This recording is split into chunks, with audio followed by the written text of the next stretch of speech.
কড়াইয়ে সাদা তেল দিয়েছি আর দিয়েছি গোটা গরম মশলা। এবার ধুয়ে রাখা আতপ চালটা আমি এর মধ্যে দিয়ে দিলাম।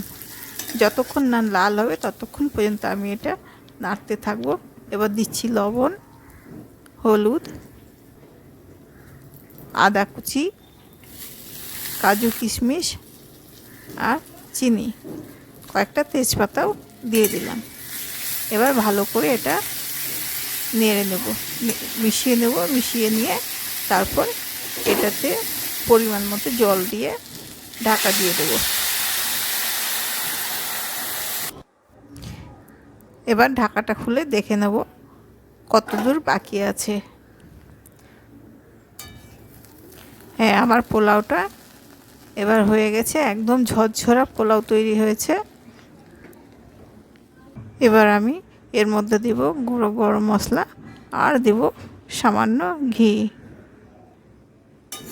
গরম মশলাটা ভালো করে মাখিয়ে নিলে আমার পোলাওটা খাওয়ার জন্য রেডি। এবার আমি এটাকে পরিবেশন করে দিচ্ছি।